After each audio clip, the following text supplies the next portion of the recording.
18,409 miles. May 14th of 2024. Welcome to the Please Subscribe show. We're off to do business.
Those orange tip, they're like paintbrush flowers.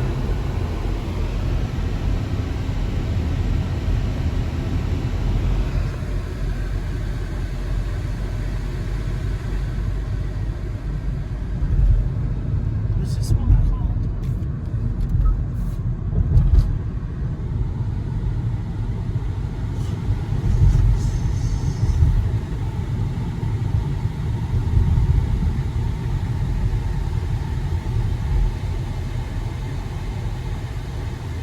Called a figure eight.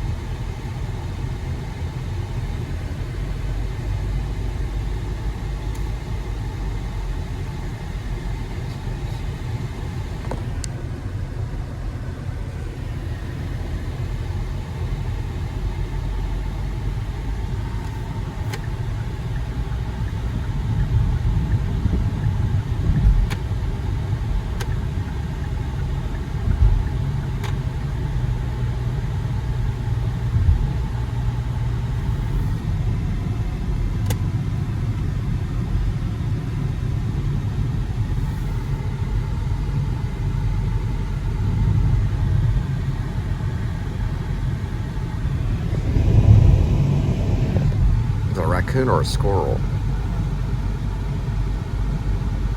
It's probably a raccoon. Squirrels are a little bit quicker.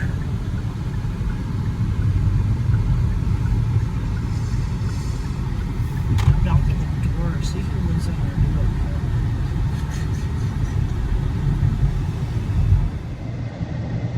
What? That's his old apartment. I'm knocking on the door to see who lives there. Oh, the old one. That's funny. I've got many stories about door knocking in apartments. Both ways, from the outside and the inside. Yeah, we know Or the outside, or the inside, or the inside and the Starts with outside. the N. No, it's related to my belief in time travel. So, yeah, so I lived in a place in Ridgemar, well, by Ridgemar Mall, and it was late at night, about 2 o'clock. This is when Sarah and I, the half Sicilian lady, we were married. We were actually legally married at the time. What were you on, serotonin? I was on a full dose of Zoloft and probably a half dose of lithium. I may not have been doing lithium at the time. Regardless, the door knocked, and it was about 2 o'clock. And I was like, "What in the world?" Because we didn't have really any guests at all, other than the television. Watching Monk and Psych. We were probably watching Lost at the time. This was during the time of Lost, if you watched that show. Yeah, I watched. And I go to the door, but I don't look through the peephole. Later, I found out there was a guy that would kill people through the peephole. I didn't look through the peephole, so I stood on the side. I said, "Who is it?" You know. And the person goes, "Me," and it sounded like me. So I picked the phone up and called 911. The cops showed, they came in. Oh, the cops. Well, they said you did the right thing. It's 2 o'clock in the morning. There's people can invade. You never want to answer the door, you know, in the middle of the night. That's what they told us. They didn't see anybody. It was just a wandering person. But the answer was me. And that's where some of the book Escape from Me came from, that actual scene. It scared the crap out of me. It was 2 o'clock in the morning. Because you scared yourself. Probably.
Look at this guy.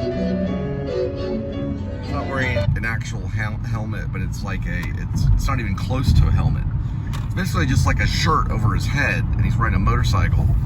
You can't see it. It's like, well, it's not exactly a helmet, but at least something's covering my head. It's a shirt. Get a shirt wrapped around. Oh, that's pretty funny. Talking about the foam coals. Oh, there it is.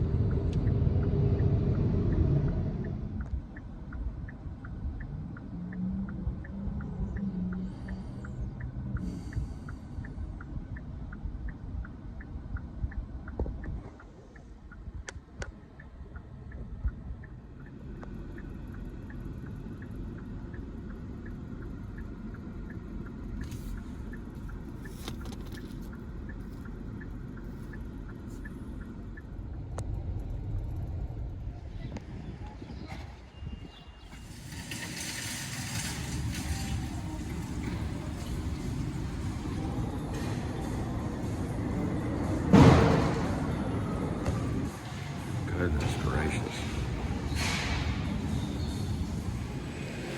And it must be white every day. So we'll try an egg roll.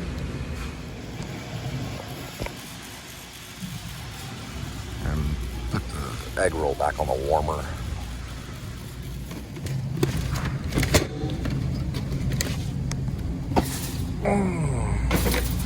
It's not for me. My Lord in heaven, what have they done with the smart food? Cheddar BBQ. But it's only 70 calories. You know, Linda would probably like this though, the cheddar barbecue. They have what's known as Arctic vibe. What was it? Ooh, peach vibe.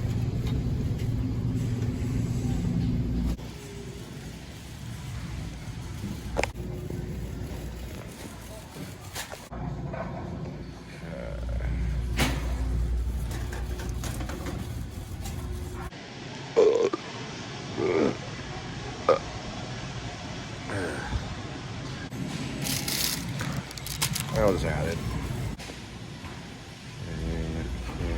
Okay. Oh, wow.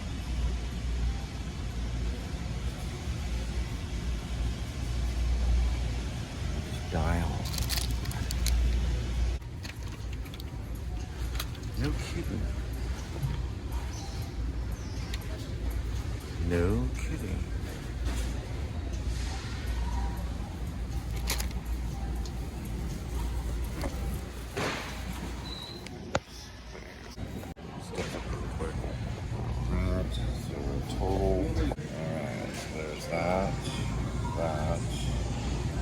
Total would be this.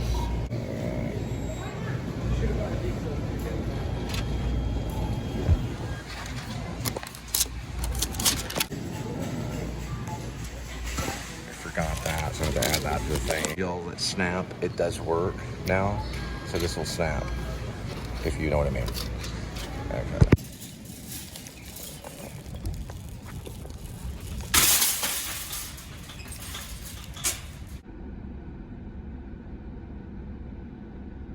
Now it doesn't have Ivor's name on it, but it should.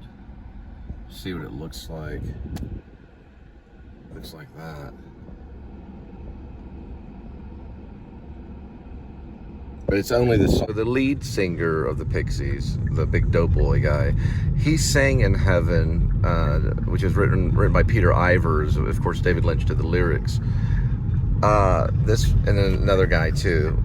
He did it in 2006, a punk rock show. Whatever you want to call the Pixies. Lynch is under the genre of alternative indie. I probably would say experimental, but I can see that it's probably not as experimental. It's more of an alternative indie, which would also fall in the Pixies standard. Devo did it, and Linda danced last night to it, but unfortunately, because it was Apple, the product won't allow you to film while their music is playing. So you just have to imagine what it looked like, Linda dancing to Devo In Heaven, which was actually pretty good. It was actually good. We have done the cover. I'm thinking about going back to the original Linda and Cole band title. We could switch back to that rather than the Amateurs. But we did, under the Linda and Cole band on our SoundCloud, we have a version of In Heaven. It's pretty good. Listen to it on SoundCloud under Cole Spivey. I'm the producer, but I'm also in the band, and it's the Linda and Cole band under the Cole Spivey channel on SoundCloud. You'll be able to hear In Heaven by our band.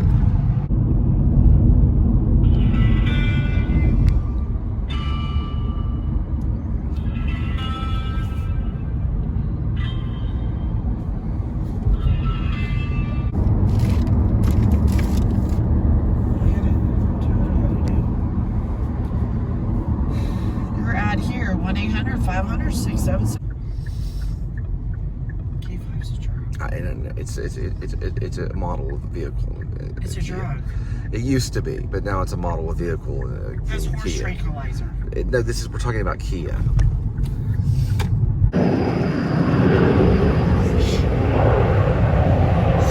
Probably a Hornet. No, that was I don't know what that was.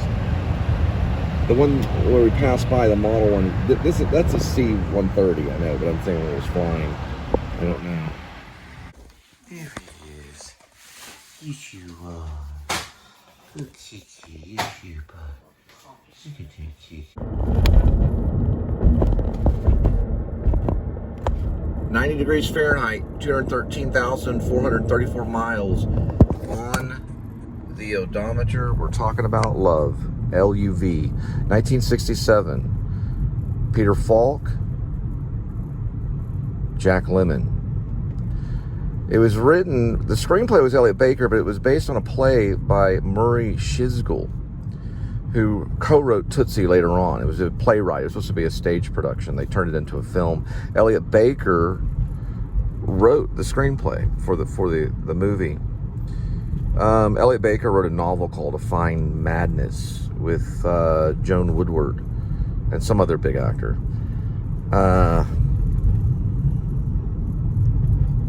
Anyway, regardless, Love, L-U-V, was also done by a guy named Charles Statham and another guy named Cole Spivey, who I am right here. I played Milton Manville, and Charles Statham played Harry Berlin. It's me, Milt Mansfield. We had a song we made up. Well, we made a Wendy Western was one of the wives. She was the failed wife of Milton, who was played by Elaine in the movie production. I can't think of Elaine's last name right now. Sorry, I can't think of everything. But Wendy was great. We did a stage version of it using mostly there's the butterfly. We use a black box theater in the thing called the Firehouse Theater, created by Joe Brown. It was probably one of my best shows. Charles Statham was our most, he was the very talented comedy musical theater actor kind of like a Robin Williams. He was very, very talented, lots of high energy, comes from Italian descent. I prevent him from jumping off this bridge because he's just a mess. And my character's a mess too, because I no longer want to be with my wife. I want to be with this other lady. So I try to use him. Now, Peter Falk, who played Milton, played my role. I was playing Peter Falk originated. I didn't know about this movie till maybe a few months ago. I didn't even know it was a movie. I thought it was just kind of a gimmicky play that was off Broadway, that they just, you know, one of the directors has resurrected. No one mentioned it was a movie the entire time we did it. I want to say it was directed by Jules. We called her Jules. She was also Julie. She married a guy named Paul Strong. Pretty sure she directed it. And it was a success. It was very funny. We got lots of laughs throughout the whole thing. They kind of torture one another. Now, I saw the first 10 minutes of it, and I like it. It was Peter Falk. And, of course, Jack Lemmon doing great reactions and all this stuff. It's very high comedy. They almost made it borderline screwball comedy, almost. It was a kind of a romantic comedy about unrequited love, you would say. But, yeah, big-time writers back then. One of the co-writers of Tootsie. Anyway, check it out, LUV 1967. Get to the director later. So the 1967 LUV film was directed by Clive Donor. He also did What's New, Pussycat. So he made it kind of that kind of comedy. There was lots of color. I think, if I'm not mistaken, Peter Falk's character Milton wears this bright hat. It's like a cabbie hat. And they used, you know, it was very much kind of think of Woody Allen, you know, kind of thing. Early Woody Allen, not late. Clive Donor was kind of a 1970s spoof comedian. It would probably be what was similar to nowadays, like a Will Ferrell movie or something. Yeah, so Wendy made up the tune in rehearsals. And it went, I still remember it when I was saying to Harry Berlin about our old times, our alma mater. This is how the tune went. Alma mater full of grace, da da da da da da. She made that up for the actual production. She also had this little diagram thing that she would unfold. It was on a pole, and it would slide down kind of like shades, and it showed the sexual. It was done more like a Christopher Durang thing. And so it would slide down and it would show the annual sexual times. Like we had some in May, and then it skipped a month and all this stuff. And she's sitting there pointing at the diagram. I don't know if that's in the movie. I have to watch the movie. But anyway, we did it. I say we probably did it like a Christopher Durang play. But it was originally a Clive Donor. It was a film by Clive Donor, but it was done on Broadway, or probably off-Broadway, maybe Broadway. I don't know the actors of off-Broadway, the original, before Jack Lemmon got a hold of it. All right, so it was done on Broadway with Eli Wallach was one of the actors in it, and it was directed by Mike Nichols. 511.5.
Okay. 6425, 2.3.